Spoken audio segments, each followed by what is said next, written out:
eto amin'ny foibeny atokasivema hita andrano amin'izao zao. Nampiantsoana androany zay amin'ny SVM fantatrareo fa natotry ny SVM ho candidat maire any Majunga ny tena conseil président national ny atokasivem toan'ny Firaisankina any Mahajanga. Firaisankina zay arahany efatra ny any dia ny TIM, ny SVM, ny Tsaradafina ary ny APM. Ankoatran'ireo olona vondron'olona vondrona politika samihafa zay miara-misy alahany zany. Androany ny nampiantsoana ireo mpanao gazety dia misy teboka roa telo momba fandeha ataoko hoe pré-campagne satria nomboka tamin'ny 6 oktobra ny pré-campagne zany eo Madagasikara dia nitoy amizay tany Mahajanga. Ka misy teboka roa telo zany mba tianay androany ho tenenina mba hoentinay hanampiana ny fitondram-panjakana anontany hanampiana ny CENI amin'ireo fepetra zay tokony ho raisina mba azahoana an'ireo tanjona hoe ao anatin'ny fanarahan-dalàna, ao anatin'ny mangarahara ary fifidianana malalaka manaja an'ireo lalàna ary indrindra mba ho ekeny poesiny maro ny voka fifidianana. Mila fanomanana melo zany ary mila olona mandray andraikitra. Dia isan'izany zany ny tenenanay androany isan'ny toko hoe toro-tanana atolotry ny SVM ho an'ireo manana raha didy manokana amin'izany indrindra ny CENI ary ataoko hoe ny ratsamagainy amin'ny fanjakana ohatran'ny préfecture any Majunga. Ny voalohany dia rehefa nivory zay ny 10 oktobra tany raiky ny 10 oktobra tany Mahajanga dia nisy ny fitarainana hoe filazana hoe misy ireo candidat manangona ny carte fifidianana sy carte d'identité nationale ny fidy. Zay ny ataony mitety fokotany izy dia manangona andreo. Teneniko eto zany ankehitriny satria za préfet raha malala zany ao Mahajanga ny candidat numéro 1 i Fabien zay toanany Prositeny, eo ny candidat numéro 5 Dadi zay natolotry ny fitondram-panjakana natolotry ny Irmara ary eo ilay PDS teo aloha larina fahafito. Ny raha nandresahana teo zany satria dia fantatra ary anana proof fa dia makany fokotany mikety ny vazatrano rehetrarehetra manangona ny karapifidiana sy ny karapan'olona zareo dia tehiriziny any aminy. Dia nipetraka fanontaniana atao iny ary moa zany le izy. Dia namoaka ny taratasy ny CENI taorian'izay fivoriana zay nilaza fa tena tsy azo atao mihitsy zany eo amin'ny lafiny fifidianana satria raisina toy ny kolokolo ara-pifidianana zany. Tsy azo ekeny zany tsy fanarahan-dalàna. Dia namoaka taratasy izy nampatsiahy any candidat rehetrarehetra ary nitenenina tamin'ny aina amanjery tany Mahajanga. Indrisy anefa fa dia mitohy foana ilay izy. Zay zany mahatonga ny SVM ankehitriny ratin'ny Firaisankina no miteny ataoko hoe dénonciation mihitsy aloha le izy hoe na dia nandray an'izany fepetra zany ary nampitandrina ny CENI dia mitohy foana ny ataon'ilay ireo candidat anankitelo ireo aloha zany voamariky raha nanana proof zany manao an'izay zavatra tsy ara-dalàna. Zay milaza hoe tsy ara-dalàna fa ny CENI milaza fa tsy azo atao tsy ara-dalàna zany satria sady tamazana vola kely le olona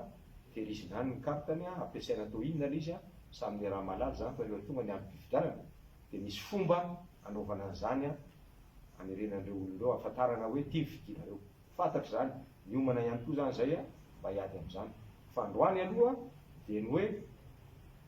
mangataka ny CENI zahay fa betsaka ny ataony tena manao mihitsy izy fa mbola mangataka zay ireo ary ny proof. Teneninay horen'ny Madagasikara ray manontolo izy androany, horen'ny Mahajanga ray manontolo hoe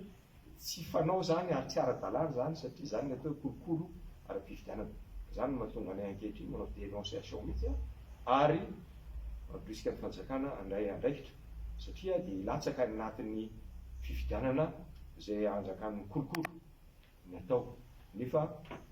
tenenina foana hoe manome fifidianana madio isika, alao zay safidy bahoaka malalaka no eo anatin'ny fifidianana kanefa velomray mandeha mampalahelo any Mahajanga amin'izao fotoana izao manao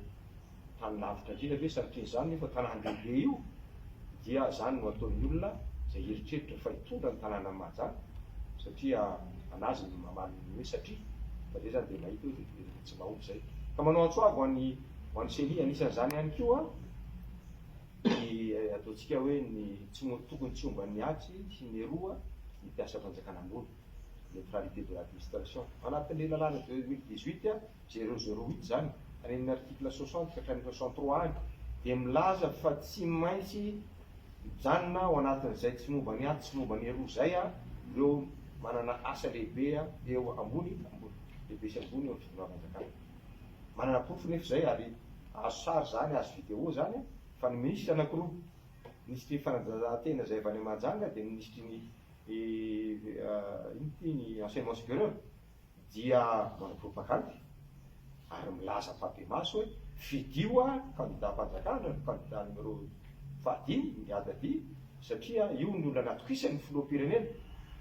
ary matoa zay ozy natao ministra dia fatokisan'ny filoham-pirenena ka hovanina zany fatokisa zany dia fidio io candidat lariny 5 hita zany ary zay mahatsara ankehitriny nalain'ny mpanao gazety tao Majunga zany naninanay nahazo zay dia anisan'ny teneninay zany niteboka faharoa Androany hoe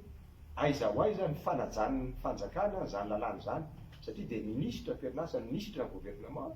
no manao an'izany papier-maso mba andresen-dahatra ny mpifidy. Aminay zany dia tsy fanarahan-dalàna mihitsy ka anaovan'ny dénonciation androany hoe aiza ny fepetra ho raisina fanjakana satria zany tena motif de disqualification ana candidat mihitsy zany resaky zany raha anatin'ny lalàna.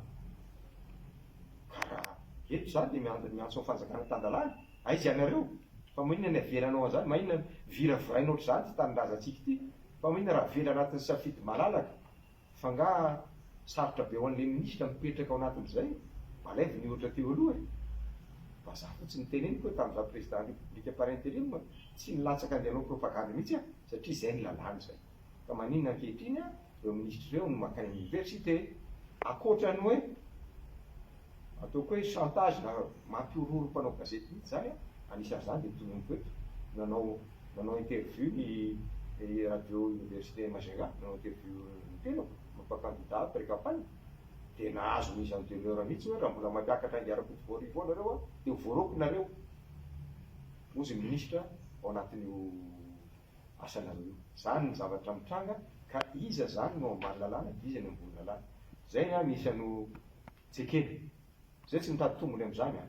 zay tsy milaza mihitsy hoe satria manao an'izao raha dia anao zay tsy hanao an'izany fa zay kosa dia miantso ny fitondram-panjakana miantso ny CENI satria ny CENI dia natao hoe indépendant zay izy mba hasa hijoro satria aveo mandeha zany motif anankiroa zany tena motif disqualification ana candidat. Maninona ny sasany anaky valo zay niandry, maninona ny 5 na ny 4 aminay mitandro an'izany fa maninona ny sasany satria mieritreritra fa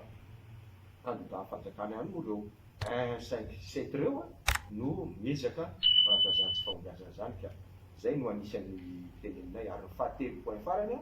dia ny resaka eto zany zay dia mampatsiahy amin'ny resaka ordonnance be loatra zany ny fahinonay azy ny etsiketsika atao momba ny fanamboarana carte d'identité nationale ny Mahajanga ny resahana io nefa ny anisan'ny hoentina makany amin'ny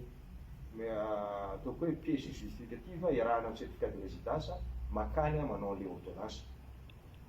Betsaka ny any amin'ny fokotany any no mandat mijery tavan'olona hoe iza ny amena iza ny tsy amena certificat de résidence. Betsaka ny carte d'identité no mahazoazo carte d'identité eny ny olona ahafahana manao an'izany ka tsara le hevitra fototra ozy ny article 42 izay hoe alao mba tsy ho very-zoa ny vahoaka zay tsy tafiditra anaty lista tsy maintsy zany fa sokafana izy ankehitriny kanefa dia raha malala ary mino fa tsy ao Majunga rery io fa misy tady EOPF any ary tsy ny candidat ny afaka EOPF amin'izany fa misy kombakomba amin'ny mpiasa-panjakana zavatra izay atao ka zay no andro azy zay dia misotona lakolosy mihitsy zavatra tsy mahomby zany ary mbola amerina indray satria zany dia maranako an'izay tena ataoko zay hoe zany nefa mijorono ireo candidat 110 na 10 tamin'ny fotoan'andro mba ho fanjakana tan-dalàna fifidianana ireo kely rehetrarehetra no atao fa tsy ilony ao anatin'izany tsy fahombiazana fangalarana sy fanambakana vahoaka zany no atao fa tsy ady